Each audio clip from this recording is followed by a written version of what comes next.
Jordan Love had a very good season this year, especially the second half of it, where he was a borderline top 3 quarterback, arguably even the best for spurts. He ranked, for the season as a whole, 9th out of 35 in expected points added, which if you don't know what that stat is, I have a video that breaks it down. It's awesome because it's useful in defining how well a quarterback, offense, and defense is playing, so it's very versatile. Love was very consistent in his stats, as he was also 9th in quarterback rating, so that's really interesting. It's not very telling of anything, but it's funny that he was 9th in both. His supporting cast, which is based on the PFF grades of his receivers and pass blocking, was ranked number 7. So in all, he ranked as my 12th best quarterback. His upside this year, though, is definitely top 5, because if he can play like he did for the second half of the season, he's just going to go on a monstrous tear, and nobody's going to want to play the Packers or Jordan Love. At backup quarterback, Sean Clifford is an average backup. He's not going to win you games, but he's also probably not going to be a disaster either. But he is a very clear drop-off from Jordan Love, who is just sensational. As we move to the supporting cast, if you're enjoying this video, make sure you give it a like, and also subscribe, as both make massive differences. With that out of the way, though, the offensive line for Green Bay was really good. They were 5th in pass blocking and 19th in run blocking when combining ESPN's pass blocking and run blocking win rates with PFF's grades for those aspects. So they were really, really good. Compared to last year, they should be even better too, because Jordan Morgan was drafted in the 1st. He was drafted as an offensive tackle, but will be playing right guard more than likely. And since 2019, rookie interior offensive lineman average a 59 PFF grade. He will be replacing John Ryen, who is now on the Giants. And Ryen was pretty rough. He had a 55 PFF grade. So even if Morgan isn't as good as the average interior offensive lineman, since he was drafted later than most in the first are, he should still be roughly as good as Ryen. And in addition to that, they should be improved just merely based on the chemistry they have, because 4 of 5 starters will be returning. So that is huge for the offensive line. They might just be better this year than they were last year because they're used to playing with each other, which again, they were nothing to scoff at last year, so that's kind of scary to think. Their depth is a bit iffy. Andre Dillard could be a good swing tackle, but he struggled a lot last year, so he is a question mark. They will more than likely need to stay healthy if they want to be a high-end line again, but if they are healthy, they really should be great. Regarding their weapons, they're young, they're great, and they're deep. Jaden Reed was very good, as he was 49th in yards per game and 46th in yards per reception, which really goes to show that he is proficient in the aspects of being a receiver that matter, meaning he can win deep downfield, but he can also move the chains with regularity, so he's a very good player. Christian Watson had a really solid year too, being 54th in yards per game and tied for 19th in yards per reception, which again seems about right. Watson is a very good deep threat with speed for days and the size to win contested catches downfield, so it makes sense that he was a bit better in yards per reception. Dontavian Wicks was a very high-end third option, as he was 73rd in yards per game and 24th in yards per reception, showing again the proficiency of winning deep downfield, and also just converting short and intermediate targets into longer plays as well, which is very valuable. At tight end, Luke Musgrave is a solid option at tight end too, being 19th in yards per game among tight ends and 13th in yards per reception among tight ends. I just love their main weapons because they are all efficient when they get the ball. And that is something that really matters in the modern game. It's been shown that the most efficient offense is winning deep downfield, and they can all do that. Moving to halfback, this is where I get a little bit about, because Josh Jacobs was 50th out of 59 halfbacks in PFF grade this year, but last year was the best running back in the league, so he is really all over the place.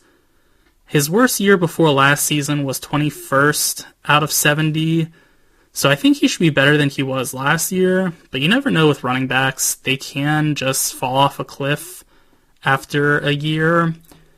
I hope that's not the case, but I'm not really sure what to think of Jacobs at the moment, so he's just a question mark for me. Depth-wise, Romeo Doubs is a great wide receiver 4. He was 70th in yards per game and 61st in yards per reception, so he, again, pretty efficient, but a bit more of a chain mover than he is a deep downfield winner. Tucker Kraft is a very solid tight end too, and A.J. Dillon, he gets a lot of flack, but I think he's an alright backup running back. He doesn't use his body like he should. He should be like a Derrick Henry type running back, and he doesn't always play that way, but I think he's alright. And Marshawn Lloyd was drafted in the 3rd to be increased depth at running back too. So they should have a pretty good running back group, but at the moment it is filled with question marks. Moving to their defense now, at cornerback, the Packers aren't very good despite having an elite talent in Jair Alexander. Alexander ranked 22nd out of 127 corners in PFF grade. He is a freak athlete and is super physical when he's allowed to show that off in press coverage, which, as a precursor to the rest of the defense, I think he's going to be able to show that off a bit more with their new defensive coordinator, who is likely going to be a lot more aggressive than Joe Barry was. So that should be a plus for them as a whole, but especially Alexander, who can man up anybody with proficiency and do so with a great physicality. He's great in man and zone. He's just all around really, really good. Eric Stokes was graded 105th out of 118 by PFF in 2022 when he last played serious reps. In 2021, he was 45th, so it's anyone's guess as to how good he'll be this year. Again, another question mark for the team. I'm not saying he's going to be bad, but I don't feel confident in saying he's going to be good either.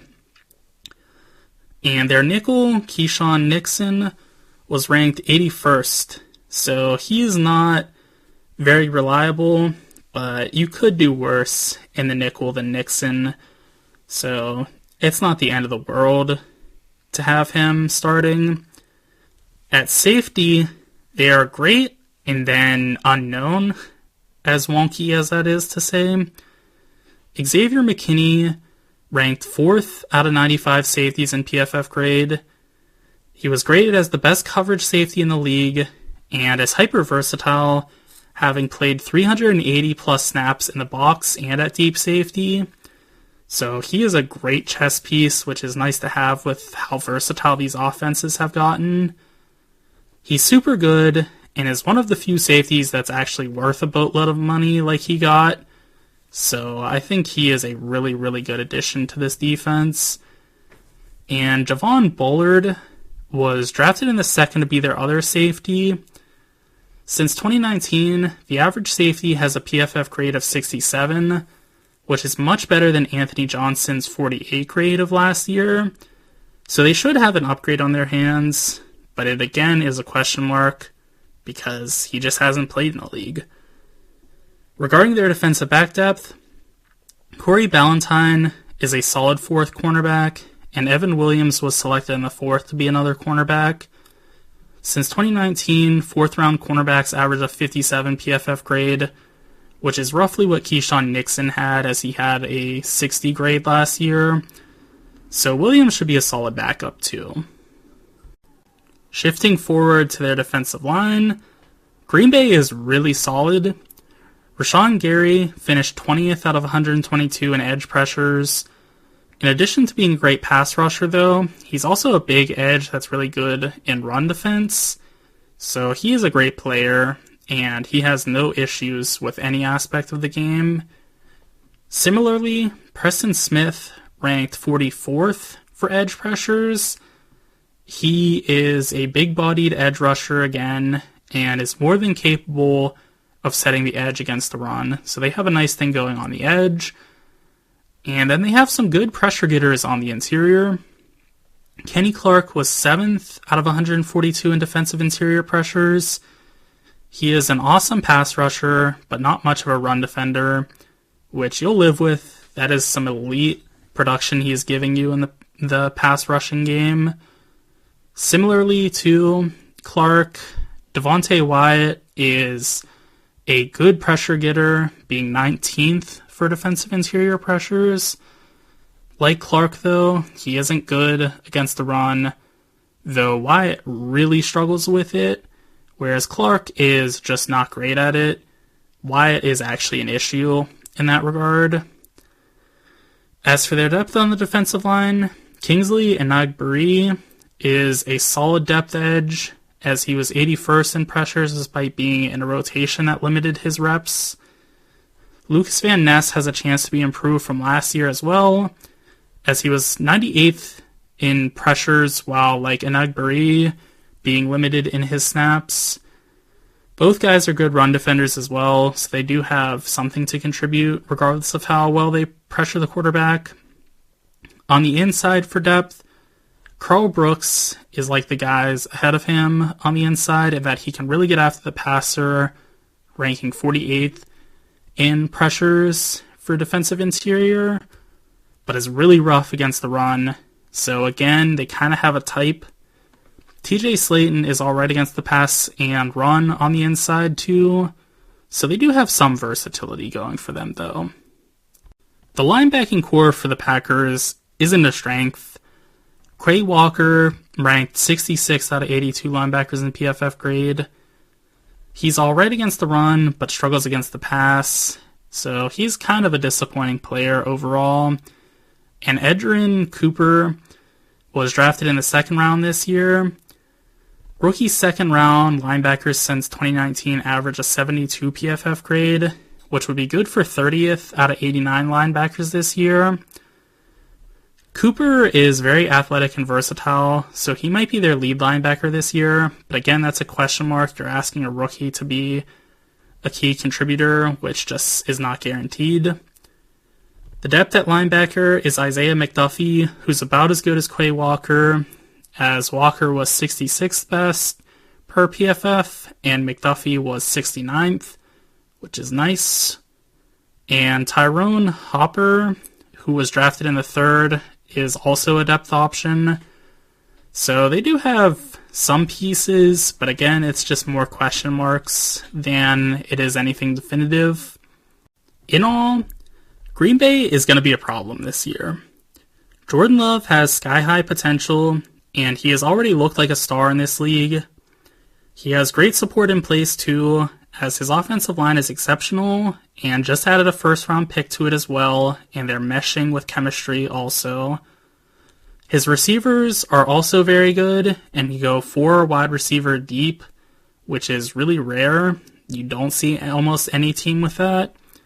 He also has 2 tight ends and at least 1 running back, possibly 3 though. Defensively, their cornerbacks aren't very strong, even with Jair Alexander being a stud, but maybe they'll be better with a more aggressive defensive coordinator. Their safeties should be solid, and their defensive line is very good and deep, even if they can struggle against the run up the middle. They have talent at linebacker too, even if it is unknown at the moment. Those are my thoughts. Be sure to let me know what yours are in the comment section, and also be sure to like and subscribe for more content.